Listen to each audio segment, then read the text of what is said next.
Tu crois que chaque euro investi dans la solidarité arrive vraiment à ceux qui en ont besoin? Découvre comment des milliards d'euros dédiés aux politiques sociales s'évaporent dans des dispositifs complexes, des doublons, des fraudes ou des coûts de gestion astronomiques. 750 milliards par an qui financent parfois plus la bureaucratie que la vraie solidarité. Partie 1. Les chiffres qui donnent le vertige. La France consacre plus de 750 milliards d'euros par an à la protection sociale, le budget le plus élevé d'Europe par rapport au PIB. Pour te donner une idée, c'est plus de 11 000 euros par habitant chaque année. Répartition de cette montagne d'argent: retraite, 350 milliards d'euros, santé, 220 milliards d'euros, famille et logement, 60 milliards d'euros, chômage et insertion, 45 milliards d'euros, handicap et dépendance, 75 milliards d'euros. Mais voici le hic. Pendant que ces budgets explosent, la dette publique atteint 3 300 milliards d'euros et la France doit emprunter 300 milliards supplémentaires en 2025 juste pour boucler les fins de mois. Partie 2. Le millefeuille administratif qui coûte une fortune. Un labyrinthe de 40 organismes différents. Tu veux une aide sociale? Prépare-toi à un parcours du combattant. CAF, Caisse d'allocation familiale, 32 000 employés. MSA, Mutualité sociale agricole, 18 000 agents. Pôle emploi, 55 000 conseillers.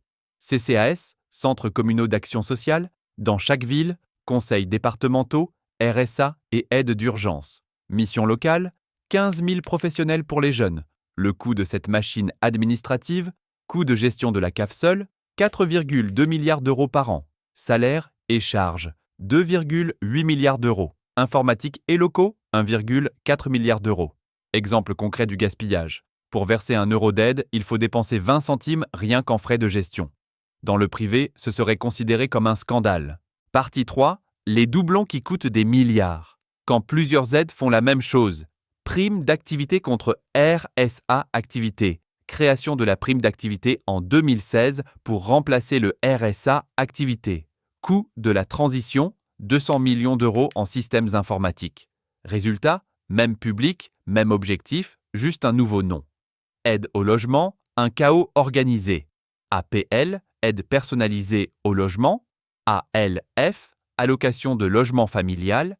ALS, allocation de logement social. 3 dispositifs qui font exactement la même chose. Coûts administratifs supplémentaires. 300 millions d'euros par an juste pour gérer cette complexité. Les aides ponctuelles qui se multiplient. Chèque énergie, 2 milliards d'euros. Prime de rentrée scolaire, 1,6 milliard d'euros. Aide exceptionnelle, Covid, 8 milliards d'euros en 2020 et en 2021. Prime inflation, 3,8 milliards d'euros. Chaque nouvelle prime nécessite de créer de nouveaux services, de nouveaux contrôles, de nouveaux systèmes informatiques. Partie 4. La fraude massive qu'on ne veut pas voir. Les chiffres officiels, déjà énormes. Fraude détectée, 1,2 milliard d'euros par an. Fraude réelle estimée, entre 8 et 15 milliards d'euros selon les experts. Les techniques de fraude les plus courantes, fraude aux aides au logement, fausse déclaration de revenus, location fictive ou sous-évaluée. Exemple. À Marseille, un réseau organisé a détourné 12 millions d'euros d'APL en 3 ans. Fraude au RSA. Travail non déclaré en parallèle, fausse situation familiale. Cas réel, en Seine-Saint-Denis, 2400 bénéficiaires du RSA travaillaient en réalité à temps plein. Fraude à la CMU et AME. Fausses identités pour multiplier les droits.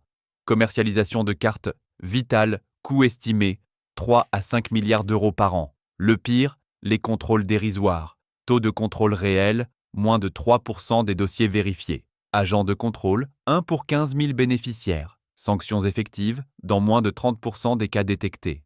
Partie 5. Les systèmes informatiques, gouffre financier. Les bugs qui coûtent des milliards. Le fiasco CAF Pro. Coût initial prévu, 150 millions d'euros. Coût réel, 450 millions d'euros. Résultat, système buggé, versement en retard, agent débordé.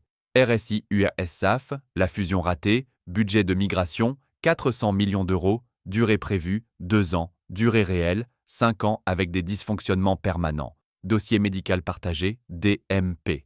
20 ans de développement, 500 millions d'euros investis. Taux d'utilisation réel, moins de 15%. Conséquences concrètes, Pendant que l'État dépense des centaines de millions dans des systèmes qui ne marchent pas, les charges d'intérêt de la dette explosent à 59 milliards d'euros par an. Partie 6. Le non-recours quand l'aide n'arrive pas. Paradoxe français, des milliards non distribués. RSA. 35% des ayants droit ne le demandent pas. Montant non distribué, 3,2 milliards d'euros par an.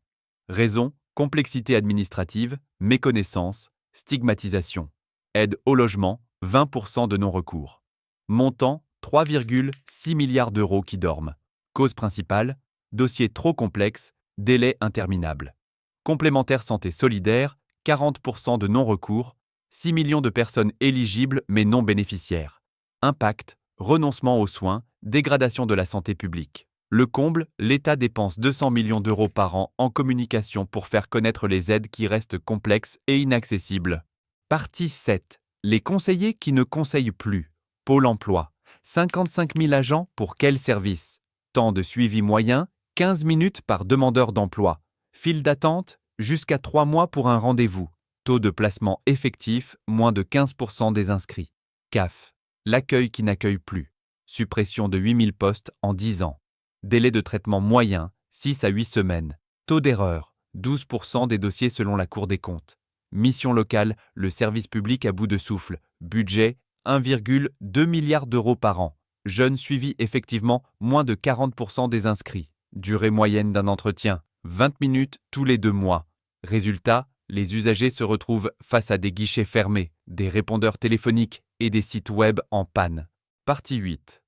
Les cabinets de conseil, la privatisation cachée. McKinsey, BCG, Accenture. Les vrais gagnants du social. Réforme des retraites, 30 millions d'euros à McKinsey. Transformation de Pôle emploi, 45 millions d'euros à Boston Consulting Group. Modernisation de la CAF, 25 millions d'euros à Accenture. Ce qu'ils font vraiment. Des PowerPoint que les fonctionnaires auraient pu faire. Des recommandations déjà connues de tous, des formations à 2 000 euros la journée pour expliquer leur propre rapport. Pendant ce temps, la charge de la dette devient le premier poste de dépense de l'État en 2027. On paie des consultants privés avec de l'argent emprunté. Partie 9. Le coût réel pour toi, contribuable. Traduction en euros par foyer français. Coût de gestion administrative, 800 euros par an et par foyer. Fraude non récupérée, 400 euros par foyer. Systèmes informatiques ratés, 200 euros par foyer. Consultant privé, 150 euros par foyer. Non-recours paradoxal, 500 euros par foyer. Argent prévu mais non distribué. Total, plus de 2 000 euros par foyer français partis en fumée. Avec ces 2 000 euros par foyer, on pourrait supprimer la taxe foncière pendant 6 mois, créer 200 000 places en crèche, embaucher 50 000 infirmiers supplémentaires, rembourser 50 milliards de dettes publiques. Et pendant ce temps, les charges d'intérêt de la dette coûtent 1 800 euros par foyer français chaque année. Partie 10. Pourquoi rien ne change jamais? Le cercle vicieux de l'inaction. Chaque ministre veut sa réforme. Nouvelles aides qui s'ajoutent aux anciennes. Réorganisation qui crée plus de complexité. Communication coûteuse sur les simplifications qui compliquent. Les syndicats défendent l'emploi public. Toute suppression de postes égale grève. Toute fusion d'organismes égale résistance. Résultat, on empile, on n'optimise jamais. Les bénéficiaires d'aide n'ont pas de lobby. Les vrais précaires ne manifestent pas. Les fraudeurs, eux, s'organisent très bien. Les classes moyennes paient et se taisent. Les élus locaux défendent leurs guichets. Chaque CCAS veut garder ses prérogatives. Chaque département refuse les transferts. La décentralisation crée 36 000 systèmes différents. Partie 11. Solutions concrètes qui pourraient tout changer.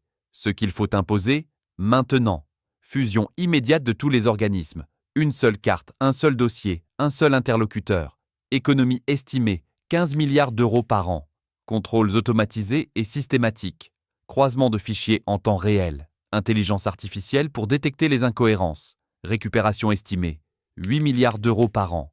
Versement direct et immédiat. Plus de dossiers papier, déclaration sur smartphone, versement sous 48 heures maximum. Économie de temps et d'argent, inestimable. Transparence totale. Publication mensuelle de tous les coûts de gestion. Classement des organismes les plus efficaces. Sanctions financières pour les plus gaspilleurs. Avec ces 23 milliards d'économies par an, on pourrait, augmenter de 15% toutes les aides sociales, ou réduire les charges sociales de 2 points, ou rembourser la dette publique 15 fois plus vite. C'est ton argent qui part en fumée. Chaque euro gaspillé dans cette bureaucratie, c'est un euro de moins pour les vrais besoins. Ton salaire rogné par les charges, tes impôts qui augmentent, tes enfants qui hériteront d'une dette de 3 300 milliards d'euros. Partage cette vidéo massivement, interpelle tes élus sur les réseaux, exige la publication des vrais coûts de gestion et dénonce les gaspillages que tu constates. Stop gaspillage social. Notre argent public. Transparence totale. Simplification. Maintenant. Plus on sera nombreux, plus on aura le pouvoir de changer ce système. La solidarité, oui. Le gaspillage organisé, non.